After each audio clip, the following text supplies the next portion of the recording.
Good morning my dear friends, welcome to AR maths zone. My name is Antu. तो हमने पिछली video में हमारे में क्या किया था, हमने एनसीईआरटी मैथ्स का 1.1 एक्सरसाइज कंप्लीट की थी, जिसमें कि हमने डिविजिबिलिटी रूल्स किए थे, एलसीएम एचसीएफ निकाला था और उनके बीच में रिलेशन निकाला था और कुछ स्टेटमेंट सम्स किए थे, जिससे कि हमें यह पता लगता था स्टेटमेंट पढ़ के कि हमने एचसीएफ निकालना है या एलसीएम निकालना है। तो आज हम क्या कर रहे हैं, आज हम हमारी एक्सरसाइज 1.2 कर रहे हैं, जिसमें हमें क्या प्रूव करना होगा, किसी भी नंबर को इररेशनल प्रूफ। जैसे कि मैं आपको फर्स्ट हम बता रही हूँ क्या है, prove that √5 is irrational number. हमने क्या प्रूव करना है इसमें, √5 को इररेशनल प्रूव करना है। तो देखते हैं कैसे करते हैं हम।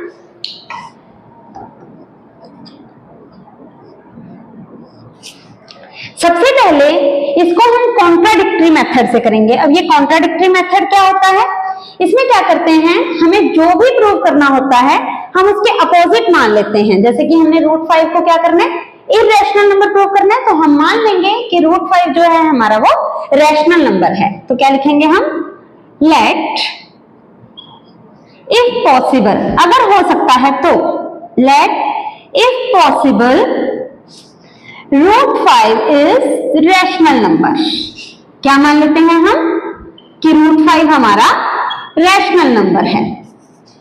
अगर √5 रैशनल नंबर है तो किसी भी रैशनल नंबर को हम किस में लिख सकते हैं, मैंने आपको डेफिनेशन में बताया था जब हमने नंबर सिस्टम किया था, कोई भी रैशनल नंबर को हम p/q की फॉर्म में लिख सकते हैं, वेयर p और क्या होते हैं हमारे, p और q आर इंटीजर्स। एक कंडीशन क्या होती है, q नॉट इक्वल टू 0, मैंने बताया था आपको डिनोमिनेटर में हमारा 0 नहीं होता, और p and q are coprimes. अब ये कोप्राइम क्या होता है, क्या होता है कोप्राइम्स, दैट मीन्स कि p और q में कोई भी कॉमन फैक्टर नहीं है। जैसे कि मान लो मैं एक नंबर लेती हूं 3/10, अब 3 और 10 में कुछ भी कॉमन नहीं है। अगर मैं 2/8 लेती हूं तो ये कोप्राइम नहीं है, क्योंकि ये भी 2 के टेबल में आता है, ये भी 2 के टेबल में आता है, तो we have to cut it by 2, तो ये बन जाएगा 1/4। Now these are coprimes. Okay, तो p और q हमारे क्या होने चाहिए, कोप्राइम्स होने चाहिए। ओके, तो अब यहां से अगर मैं क्रॉस मल्टीप्लाई करूं तो क्या बन जाएगा, p is equal to √5q। Okay, अब मैं स्क्वायरिंग कर रही हूं, स्क्वायरिंग बोथ साइड्स, p का स्क्वायर इज इक्वल टू √5 का स्क्वायर 5 और q का स्क्वायर। क्या किया मैंने, स्क्वायरिंग बोथ साइड्स। ये हमारा लिखने का तरीका है। आपके पास कोई भी नंबर आ जाए, √2 आ जाए, √3 आ जाए, कोई भी नंबर आ जाए, सब में हमने ऐसे ही लिखना है, बस हमारा नंबर चेंज होता जाएगा, बाकी जो मेथड है वो सभी के लिए सेम रहेगा। अब क्या है, p² is equal to 5 into q²। तो मैंने आपको डिविजिबिलिटी में पहले ही बताया था, जब भी कोई भी नंबर 2 के प्रोडक्ट्स में आता है तो हम क्या कहते हैं, ये नंबर भी इसको डिवाइड करेगा और दूसरा नंबर भी इसको डिवाइड करेगा। ये मैंने आपको पिछली वीडियो में एग्जांपल के तौर पे भी बताया था कि 6 अगर 2 इंटू 3 है तो 2 भी 6 को डिवाइड करता है और 3 भी 6 को डिवाइड करता है। इसी तरह से 5 जो है वो p² को डिवाइड करेगा और q² भी p² को डिवाइड करेगा। तो मैं पहले 5 की बात कर रही हूँ, तो यहां से क्या आ गया, 5 डिवाइड्स p²। ओके, जब भी कोई नंबर प्राइम नंबर, 5 हमारा प्राइम नंबर है, सबको पता है, जब भी कोई भी प्राइम नंबर किसी नंबर के स्क्वायर को डिवाइड करता है, तो याद रखना, दिस इज द रूल, कि अगर कोई प्राइम नंबर किसी के स्क्वायर को डिवाइड करता है तो वो उस नंबर को भी डिवाइड करेगा। यानी कि अगर 5 p² को डिवाइड करता है तो वो p को भी डिवाइड करेगा। दैट मीन्स हमारा p is equal to 5 into something लिख सकती हूँ मैंने लिख दिया 5 into a, where a is any integer. a हमारा कोई भी इंटीजर है, where a is any integer. Okay, ये कैसे आया कि हमारा 5 जो है वो डिवाइड करता है p को, दैट मीन्स p को हम 5 इंटू समथिंग लिख सकते हैं। 5 जो है वो एक फैक्टर है p का, तो हमने p को लिखा 5 इंटू कुछ भी, कोई भी नंबर a ले लिया मैंने। तो मैं इस p की वैल्यू यहाँ पर पुट कर रही हूँ। मैं इसको इक्वेशन नंबर 1 दे देती हूँ, जो हमारी ये आई थी p square is equal to 5q square. तो ये वैल्यू मैं पुट कर देती हूँ 1 नंबर इक्वेशन में, पुट इन 1। तो p की जगह क्या आ गया, 5 इंटू a का square is equal to 5 into q का स्क्वायर। तो 5 का square 25, a square is equal to 5 q square. तो यहां से क्या आ गया हमारे पास, 5 कट हो गया, तो 5 a square equals to q square. I think यहां तक आपको सबको क्लियर होगा। फिर भी हम एक बार रिपीट कर लेते हैं कि क्या किया हमने क्या प्रूव करना था, √5 को इररेशनल प्रूव करना था। तो हम इसको कॉन्ट्राडिक्टरी मेथड से करेंगे। तो मैं मान लेती हूँ √5 को रैशनल नंबर। किसी भी रैशनल नंबर को हम p बाई q की फॉर्म में लिख सकते हैं, लेकिन उनका कंडीशंस क्या होती हैं कि p और q इंटीजर्स होने चाहिए, डिनोमिनेटर नॉन जीरो होना चाहिए एंड p और q हमारे कोप्राइम्स होने चाहिए। ठीक है, तो यहां से मैंने क्रॉस मल्टीप्लाई किया, स्क्वायरिंग की, तो ये आ गया। यहां से क्या मिला मुझे, p स्क्वायर का एक फैक्टर मिल गया 5, दैट मींस 5 p स्क्वायर को डिवाइड करता है। अब क्योंकि 5 प्राइम नंबर है, प्राइम नंबर किसी के स्क्वायर को डिवाइड करता है, तो वो उस नंबर को भी डिवाइड करेगा। तो 5 divides p, that means p को मैं लिख सकती हूँ 5 इंटू समथिंग। ठीक है, समथिंग को मैंने a ले लिया और ये वैल्यू p की मैंने नंबर 1 इक्वेशन में पुट कर दी। तो मेरे पास क्या आ गया, q square is equal to 5a square. अब फिर से वही बात कि q स्क्वायर को मैंने 2 की प्रोडक्ट में लिख दिया, 5 into a square, that means q square के 2 फैक्टर्स हैं, एक तो 5 और एक a स्क्वायर। 5 भी q स्क्वायर का फैक्टर है, दैट मींस क्या बात बनी कि 5 divides q square, 5 divides q square. अब देखो यहां पे मैंने लिखा था 5 डिवाइड्स p स्क्वायर, सबको दिख रहा है 5 डिवाइड्स p स्क्वायर, और यहां पे मैंने लिखा है 5 डिवाइड्स q स्क्वायर। इसका क्या मतलब है कि 5 p को भी डिवाइड कर रहा है और 5 पहले हम ये देखते हैं कि अगर 5 q स्क्वायर को डिवाइड कर रहा है, तो मैंने अभी बताया था कि अगर कोई प्राइम नंबर किसी के स्क्वायर को डिवाइड करेगा तो वो उस नंबर को भी डिवाइड करेगा, that means 5 divides q also. अब देखिए 5 p को भी डिवाइड कर रहा है, 5 q को भी डिवाइड कर रहा है, दैट मींस p का फैक्टर भी है 5 और q का फैक्टर भी है 5। इसका क्या मतलब है, 5 इज दोनों का फैक्टर है, मतलब common factor of p and q, दोनों का ही हमें एक कॉमन फैक्टर मिल गया 5। लेकिन हमने जब शुरू में मानना था कि ये रैशनल नंबर है, तब तो p और q पे एक कंडीशन लगाई थी, क्या कि ये कोप्राइम्स हैं।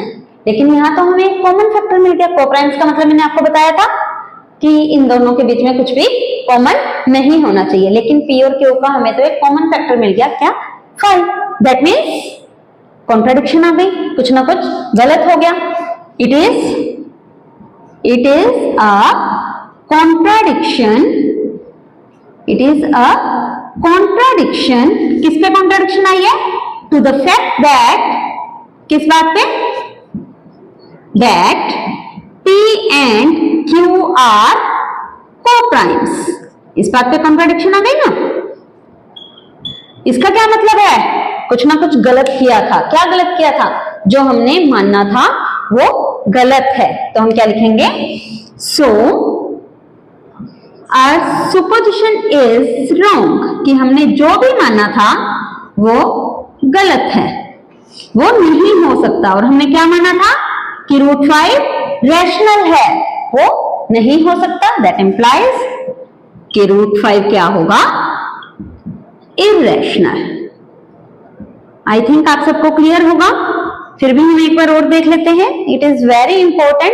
कोई भी सम पूछ सकते हैं आपसे, √2 का भी पूछ सकते हैं, √3 का भी पूछ सकते हैं, √5 का भी पूछ सकते हैं कि प्रूव करो ये इररेशनल है।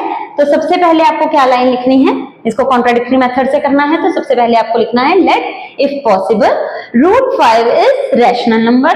फिर रैशनल नंबर की कंडीशन लगानी है कि रैशनल नंबर क्या होते हैं, कि जिनको p बाई q की फॉर्म में लिखा जाए। p बाई q, p और q क्या होने चाहिए, इंटीजर्स होने चाहिए, q नॉट इक्वल टू 0 और p और q हमारे कोप्राइम्स होने चाहिए। यहां से क्रॉस मल्टीप्लाई किया स्क्वायरिंग की, तो यहां से मुझे एक इक्वेशन मिली P square is equal to 5 square. तो हम कहेंगे यहाँ से कि 5 जो है वो डिवाइड करता है पी स्क्वायर को, तो यहां से मैं कह सकती हूँ कि 5 डिवाइड करता है पी को। फिर यहां से मैंने p को लिख दिया 5 इंटू समथिंग, समथिंग मीन्स कोई भी एक इंटीजर a ले लिया मैंने, उसको वैल्यू को पुट कर दिया नंबर 1 इक्वेशन में, उसको सॉल्व किया, सॉल्व करके हमारे पास क्यू स्क्वायर आ गया 5a स्क्वायर के। तो यहां से हम कह देंगे कि 5 डिवाइड करता है क्यू स्क्वायर को करता है तो क्यू को भी करेगा। दैट मीन्स 5 हमारा कॉमन फैक्टर हो गया p और q का, क्योंकि p को भी डिवाइड कर रहा था और q को भी डिवाइड कर रहा है, तो कॉमन फैक्टर हो गया p एंड q का। तो कॉन्ट्राडिक्शन आ गई कि p और q तो हमारे कोप्राइम्स थे, तो यहां से जो हमने माना वो हमारा गलत था, इसलिए √5 क्या हो गया, इरेशनल हो गया। ये एग्जाम में जरूर आएगा, इसको आप अच्छे से समझ लीजिए। नेक्स्ट क्वेश्चन है हमारा, प्रूव दैट 3 + 2√5 इज इरेशनल। पहले हमने क्या प्रूव किया था, सिर्फ √5 को इरेशनल प्रूव किया था। अब हमने प्रूव करना है कि अगर इरेशनल नंबर को किसी से मल्टीप्लाई कर दिया रैशनल नंबर से, या प्लस कर दिया, माइनस कर दिया, उसको इरेशनल प्रूव करना है। मेथड सेम रहेगा किसी को भी इरेशनल प्रूव करने के लिए, वही कॉन्ट्राडिक्टरी मेथड, कि क्या, लेट इफ पॉसिबल, कि हम मान लेते हैं अगर पॉसिबल है तो ये नंबर जो भी दिया हुआ है जिसको भी हमने इरेशनल प्रूव करना है वो हमारा क्या है, रैशनल है, तो हम इसको रैशनल मान लेते हैं। तो इसके लिए फिर से वही रैशनल है, तो इसके लिए क्या होगा, इसको हम दो इंटीजर्स की बाय की फॉर्म में लिख देते हैं। अब मैं x by y p by q नहीं ले रही हूं, मैं x बाय y ले रही हूं। क्यों, ये आपको अभी समझ आएगा। ठीक है, यहां से मुझे इस √5 की वैल्यू निकालनी है। देखिए हमने अभी पिछले सम में किया था कि √5 हमारा इरेशनल है, तो मैं उसको यूज करूंगी। आपको वो सारा का सारा दोबारा से प्रूव करना पड़ेगा अगर एग्जाम में आ जाता है। तो मैं यहाँ से √5 की वैल्यू निकालती हूँ। 3 यहाँ प्लस हो रहा है, मैं इसको उधर लेके जा रही हूँ, तो क्या हो जाएगा, उधर जाके ये माइनस हो जाएगा, x बाय वाई -3। तो यहां से 2√5 इक्वल्स टू, मैं एलसीएम ले रही हूं, y एलसीएम आ गया x -3y। ठीक है, √5 की वैल्यू निकालनी है तो 2 को भी उधर ले जाते हैं, x -3y bye 2y। I think आप सबको यहां तक क्लियर होगा। अब देखिए यहां पे आपको वही लाइन लिखनी है, सॉरी मैं भूल गई, y नॉट इक्वल टू 0, एक तो डिनोमिनेटर 0 नहीं होगा, और x एंड y क्या होंगे, x and y are integers and और क्या कंडीशन थी, कोप्राइम्स। ओके, तो अब देखिए x और y दोनों क्या थे, इंटीजर थे। तो x, मैं इंटीजर को किसी भी नंबर से मल्टीप्लाई करूं तो ये इंटीजर ही रहेगा, इंटीजर में से किसी इंटीजर को माइनस करूं तो ये भी इंटीजर रहेगा। मतलब ऊपर हमारा न्यूमरेटर में क्या है, हमारा एक इंटीजर है, मैं इंटीजर को फिर से किसी नंबर से मल्टीप्लाई करूं तो ये भी इंटीजर रहेगा। नंबर इन द सेंस किसी नेचुरल नंबर से, यहाँ भी नेचुरल नंबर से ही मल्टीप्लाई की थी, यहाँ भी, तो इंटीजर को किसी भी नेचुरल नंबर से मल्टीप्लाई करूं तो ये भी इंटीजर ही रहेगा। ऊपर भी हमारा इंटीजर है, नीचे भी हमारा इंटीजर है। इंटीजर और इंटीजर क्या होते हैं, इंटीजर बाय में इंटीजर, अभी कहा था मैंने कि ये एक रैशनल नंबर होगा। That means right hand side हमारी, मैं इसको नंबर 1 इक्वेशन दे देती हूँ, यानी कि इस फर्स्ट इक्वेशन की राइट हैंड साइड तो हमारी क्या है, right hand side of equation 1 is rational. I think यहां तक क्लियर है आपको कि ये रैशनल क्यों है। अब इधर तो है हमारे रैशनल नंबर, इसको हमने अभी प्रूव किया है √5 को, इससे पहले क्या प्रूव किया था कि ये तो इरेशनल है, बट √5 इज इरेशनल। देखिए आपने एग्जाम में इसको प्रूव नहीं किया होगा, अभी मैंने तो अभी प्रूव करवाया था, इसलिए मैं लिख रही हूं कि √5 इज इरेशनल। आपको ये प्रूव करके दिखाना होगा कि √5 हमारा इरेशनल है, वैसे ही जैसे कि मैंने अभी पिछले सम में करके दिखाया था। और यहां मैंने x बाय वाई इसीलिए लिया है क्योंकि आप फिर से √5 में p बाय q लोगे, तो ये जब हमने एक दो अल्फाबेट्स यहां ले लिए हैं x और y, तो हम उसको रिपीट नहीं करते, तो इसमें आप p बाय q लोगे। ठीक है, तो √5 इरेशनल है और इधर हमारा रैशनल है। क्या कभी भी कोई इरेशनल नंबर रैशनल नंबर के इक्वल हो सकता है? नहीं हो सकता। तो फिर से कॉन्ट्राडिक्शन आ गई।